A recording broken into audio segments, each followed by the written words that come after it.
Railway group D exam 2022 के लिए गणित की महत्वपूर्ण सीरीज में अभिनंदन। जी हाँ मित्रों, टुडे की सीरीज आप सभी के लिए आने वाली शिफ्टों में यदि आपका एग्ज़ाम है तो आप सभी के लिए बेहद इंपॉर्टेंट है, क्योंकि जिस तरह प्रीवियस शिफ्टों में जिन जिन टॉपिक से मैथ के प्रश्न बने हैं और आने वाली शिफ्टों में जिन टॉपिक से प्रश्न बन सकते हैं उन सभी पर एनालिसिस करने के पश्चात टुडे की मैथ की सीरीज को तैयार किया गया है। जी हाँ मित्रों, टुडे की जो हमारी मैथ की सीरीज है ये 5 है। इससे पहले हम 4 मैथ की सीरीज लगा चुके हैं। यदि आप लोगों के द्वारा नहीं देखी गई है तो चैनल के डिस्क्रिप्शन बॉक्स में लिंक है, आई बटन पर मिल जाएगा, वहाँ जाकर सभी सीरीज को आपको बेहतर तरीके से देखना है, क्योंकि सीरीज का एक एक प्रश्न और प्रत्येक सीरीज आपके एग्जाम की दृष्टि से बेहद इंपॉर्टेंट है। और यदि आप हमारे चैनल पर पहली बार विजिट कर रहे हैं तो चैनल को सब्सक्राइब करते हुए पास में जो बेल आइकन उसको प्रेस कर लीजिए, ताकि समय से लेटेस्ट वीडियो का नोटिफिकेशन आपको मिलता रहेगा और आपकी तैयारी में चार चांद लगते रहेंगे। तो टुडे की सीरीज को हम आरंभ करते हैं। तो प्रश्न हमारा है, ऊँटों के एक झुंड का 1/4 जंगल में देखा गया, दुगना पहाड़ों पर चला जाता है, शेष 15 ऊँट नदी किनारे देखे गए, बताइए कुल ऊँटों की संख्या क्या थी। रफ और पेन लेकर के आप बैठ जाइए और प्रश्न को समझिए और नोट कीजिए, या वीडियो को बीच में पॉज कीजिए और आप स्वयं से लगाइए कि कितने समय में आप क्वेश्चन को सॉल्व कर पाएंगे। ठीक है, क्योंकि जब तक मैथ के प्रश्नों को आप सॉल्व नहीं करेंगे, आपकी कैलकुलेशन फास्ट नहीं होगी, तब तक ट्रिक आप नहीं लगा सकते। तो सभी प्रश्नों के लिए सबसे अहम और सिलेक्टेड ट्रिकें आपको प्रोवाइड की जाएंगी। तो चलिए यहाँ से सॉल्व करते हैं इसको। तो देखिए प्रश्न में जैसा कहा गया है, अब देखिए बेसिक तरीके से हम इसको करेंगे तो काफ़ी लेंथी बन जाएगा, इसलिए जब कोई प्रश्न काफ़ी लेंथी देखने को मिले तो आप बाई ऑप्शन चलिए। ठीक है, बाई ऑप्शन चलेंगे तो हम, और मोर देन आप देखिए डी और सी को ही पुट करेंगे तो आपको जो 100% मिल ही जाता है। ठीक है, याद रखना। तो यहाँ से देखिए, माना ऊँटों की संख्या 36 है, हमने सी ऑप्शन से लिया है। ठीक है, तो क्या हो जाएगा, उसने कहा था कि 1/4 जो ऊँट है वो देखेंगे, यानी 36 का 1/4 और उसके वर्गमूल का दुगना और 15 जो है नदी पर देखेंगे। तो हमारी इक्वेशन बन गई यहाँ पर। अब इक्वेशन आप देख पा रहे हैं, तो यहाँ से इसको कैंसिल आउट कर देंगे। 9 + 36 से 6 बाहर निकलेगा और 6 दूनी 12 + 15 बराबर 36 हो जाएंगे। क्योंकि इक्वल आ रही है, दोनों संख्या बराबर आ रही हैं, तो हम कह सकते हैं कि हमारा आंसर जो है बिल्कुल से राइट है, यानी कि वह ऊँटों की संख्या जो है 36 है। बाई ऑप्शन जितने भी एक्स वाई मान के करोगे तो आपको काफ़ी लेंथी हो जाएगा, कि मान लेंगे भाई ऊँट x हैं तो 1/4 निकालेंगे, फिर उस x का वर्गमूल निकालेंगे, फिर 15, तो ये काफ़ी लेंथी हो जाएगा और आपके टाइम को कंज्यूमिंग करेगा। ठीक है, क्योंकि हमें टाइम की बचत करनी है, ध्यान रखेंगे। तो अगला प्रश्न है आपका, एक प्रतियोगिता में 5 बच्चे भाग लेते हैं, प्रत्येक बच्चा एक दूसरे के साथ खेलता है, तो कितने खेल खेले गए। खेल खेलने वाले प्रश्न आप सभी के लिए बेहद बनते हैं। तो यहाँ से ट्रिक याद रख लीजिए, या इसको आप फॉर्मूला समझ लें। खेल खेलने की संख्या जब होती है तो n-1/2। ठीक है, तो यहाँ से कितने बच्चे भाग लेते हैं, 5, और से एक कम 4/2, यहाँ से 2 बार कैंसिल आउट हो जाएगा, तो 5 दूनी 10, यानी कितने खेल खेले गए, 10 खेल खेले गए। ठीक है, और आप ऑप्शन में देख लीजिए डी है, तो यहाँ से डी आपका करेक्ट हो जाएगा। प्रश्न को बेहतर तरीके से समझना है, वीडियो को बीच में पॉज करना है और स्वयं से रफ और पेन लेकर बैठिए, वहाँ से आपको करना है। ठीक है, क्योंकि जब तक आप स्वयं से नहीं करेंगे मैथ के प्रश्न नहीं बनेंगे। ठीक है, आप अटकते रहेंगे। नेक्स्ट प्रश्न की ओर चलते हैं हम। अगला प्रश्न है आपका, 0.0739 में 3 का स्थानीय मान कितना है। देखिए साधारणतः जब संख्या आती है तब उनका स्थानीय मान पूछा जाता है तो आप कर लेते हैं, लेकिन जैसे ही दशमलव वाली संख्या है तो कई विद्यार्थी इसमें अटक जाते हैं और हमेशा इसको गलत करके आते हैं। तो मैं आपको ट्रिक बता रहा हूँ कि जहाँ जहाँ दशमलव है, दशमलव से देखिए दशमलव की संख्या को गिनने का जो इकाई दहाई मान हम गिनते हैं तो यहाँ से गिना जाता है। दशमलव के बाद ये आता है आपका दहाई, दशमलव के बाद की आती है आप दहाई से काउंटिंग होती है, याद रखेंगे। ठीक है, उसके बाद आता है सैकड़ा, फिर 1000, 10,000, लाख। ठीक है, तो 3 इस्तेमाल करें, दहाई, सैकड़ा, 1000, 1000वें स्थान पर, यानी कि 3/1000 हो जाएगा आपका। ठीक है, ये ध्यान रखना है कि दशमलव में जब भी काउंटिंग होगी इकाई दहाई हम गिनेंगे तो आपका दहाई से आरंभ होता है दशमलव के बाद। ठीक है, तो यहाँ से 3/1000 किस ऑप्शन में है, ऑप्शन सी में है, तो यहाँ से सी ही करेक्ट हो जाएगा। ठीक है, इस तरह आप ज्ञात करेंगे। एक एक प्रश्न आप सभी के एग्जाम की दृष्टि से बेहद इंपॉर्टेंट है और आने वाली शिफ्टों में यहाँ से निश्चित रूप से प्रश्न बनने हैं, क्योंकि प्रीवियस में जिस तरह प्रश्न बने हैं और आने वाले में भी बनने हैं। गणना कीजिए, संख्या दी हुई है और उस संख्या को सॉल्व करना है, गणना करनी है। ठीक है, तो प्रश्न को देख करके आप समझ चुके हैं। तो संख्या दी हुई है 26,064 बट्टे 543 बट्टे 8 ये संख्या दी है। कई बार विद्यार्थी इसको देख करके भ्रमित हो जाते हैं, तो भ्रमित नहीं होना है। संख्या दी हुई है उसको हम कैलकुलेशन के थ्रू सोल्व करते हैं, ठीक है। तो देखिए जो संख्या दी है उसको हम क्या करेंगे, फ्रैक्शन में चेंज कर लेंगे। 1/, हमने 543 कर लिया और 1/8 कर लिया। अब 543 से जो है 26,064 जो है आपकी 48 बार कैंसिल होगी, और 8 से 48 6 बार, आंसर जो है 6 मिल जाएगा, ठीक है। तो यहाँ से जो आंसर 6 है, अब आप ऑप्शन के अकॉर्डिंग जाएंगे कि ऑप्शन हमारा कहाँ पर है, 6, ऑप्शन सी करेक्ट हो जाएगा यहाँ से, ठीक है। अगला प्रश्न, x की पावर b प्लस सी और होल की पावर b माइनस सी, इस तरह एक इक्वेशन बनी है और पूछा गया है कि इसकी वैल्यू कितनी होगी। प्रश्न को ध्यान से समझ लीजिए, क्योंकि इस तरह के प्रश्न आपको काफ़ी टाइम कंज्यूमिंग करा लेते हैं, ठीक है। लेकिन मैं ट्रिक आपको बताऊंगा, ठीक है, किस तरह इसको सॉल्व करेंगे हम। तो इस तरह के जब भी प्रश्न बने तो बीजगणित की जो सर्व संख्याएं होती हैं उनको आप ध्यान में रखिए, ठीक है। चलिए तो हम सॉल्व करते हैं। तो देखिए यहाँ से ये भी हो सकता है कि देखिए b प्लस सी की और b माइनस, तो पावर क्या होगी, मल्टीपल हो जाता है। एक में ब्रैकेट में b प्लस सी बचेगा, एक में b माइनस सी बचेगा। सभी के साथ यही होगा, एक में सी प्लस ए और सी माइनस ए, और a plus B A minus B. तो हमने बताया था कि A square minus B square बराबर होता है भाई कि एक ब्रैकेट में प्लस होता है और एक में माइनस होता है। तो ये ध्यान रखें। तो ये सिचुएशन यहाँ पर बनेगी, ठीक है। जब ये सिचुएशन बनेगी तो हम इसको इस फॉर्मेट में नोट कर लेंगे। देखिए हमने सॉल्व किया इसको, तो ये बना आपका x की पावर b स्क्वायर माइनस सी स्क्वायर, और फिर x की पावर इंटू सी स्क्वायर माइनस ए स्क्वायर, फिर x की पावर ए स्क्वायर माइनस बी स्क्वायर। अब देखिए सभी के आधार जो है इक्वल है, x के आधार समान होते हैं तो पावर आपस में जुड़ जाती है घातांक नियम से। तो हमने क्या कर दिया, पावर को जोड़ दिया, x की पावर b स्क्वायर माइनस सी स्क्वायर प्लस सी स्क्वायर माइनस ए स्क्वायर प्लस ए स्क्वायर माइनस बी स्क्वायर, और ये आपस में सभी क्या है, कैंसिल आउट हो जाएंगे क्योंकि ये सभी प्लस माइनस की हैं। तो x की पावर क्या बची, 0। अब घातांक नियम क्या कहता है, यदि किसी की पावर 0 है तो उसकी वैल्यू 1 होती है, ठीक है, याद रखेंगे। तो एक ऑप्शन में देख लीजिए, एक ऑप्शन आपका कौन सा है, आपका बी ऑप्शन राइट होगा यहाँ से, ठीक है। इस तरह इस प्रश्न को समझते हुए चलना है। अगला प्रश्न आपका 4, 6, 8 तथा 20 से विभक्त होने वाली सबसे छोटी संख्या कौन सी है जो वर्ग भी हो। ऑप्शन के अकॉर्डिंग देखना है हमें, ठीक है। 4, 6, 8 और 20 से विभक्त होनी चाहिए और सबसे छोटी संख्या जो कि वर्ग भी हो। चलिए तो यहाँ से देख लेंगे हम। देखिए तो सबसे पहले क्या करना होगा हमें, 4, 6, 8 और 20 का एलसीएम ज्ञात करना होगा। एलसीएम हमने ज्ञात कर लिया, 120 हमें प्राप्त हुआ।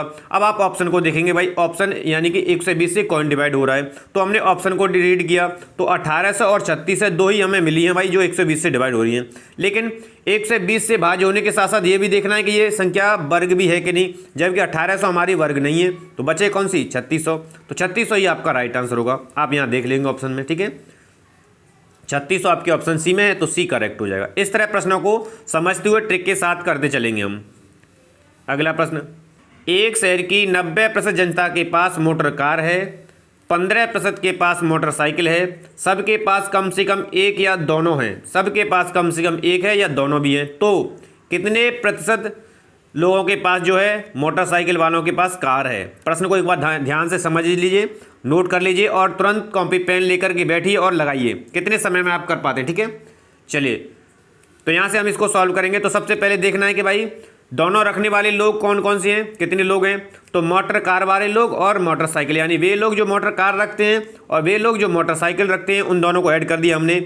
और क्योंकि 100 को हमने घटा दिया तो ये संख्या बैठी कितनी आपकी, 105। 105 से 100 घटाए तो हमने 5 प्राप्त हुआ। तब मोटरसाइकिल रखने वाले लोगों का प्रतिशत कितना है, जिनके पास कार है, ठीक है। तो 5 × 100/15 होगा, ठीक है, 3 यानी 100/3 उसकी वैल्यू होती है आपकी 33 ही 1/3। तो हमारा जो आंसर आया है यानी कि मोटरसाइकिल रखने वाले लोगों के पास जिनकी कार है उनका परसेंटेज है आपका 33 ही 1/3। तो ये आपके आंसर बी में है, तो बी आपका करेक्ट हो जाएगा, ठीक है। प्रश्न को ध्यान से समझते हुए चलेंगे। अगला प्रश्न, तो यदि किसी वस्तु का विक्रय मूल्य उसके क्रय मूल्य का 5/8 है तो हानि लाभ प्रतिशत ज्ञात करें। प्रश्न को नोट करें, वीडियो को बीच में पॉज करें, आप स्वयं से रफ में लगाइए, ठीक है।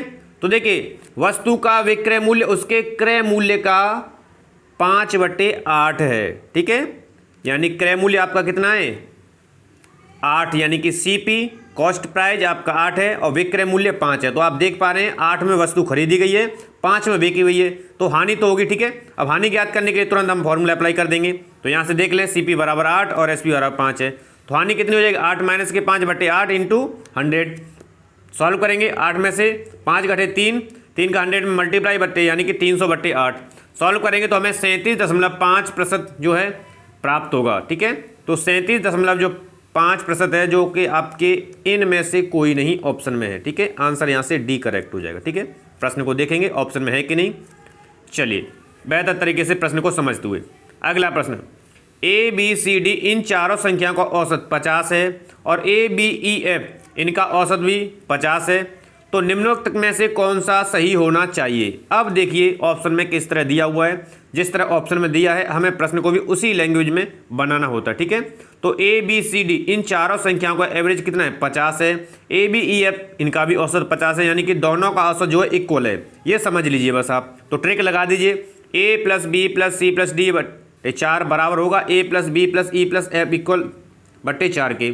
4 से 4 कैंसिल आउट हुआ तो ये जो वैल्यू है इन दोनों के बराबर होगी। तो a plus b plus c plus d बराबर होगा a plus b plus e plus f के।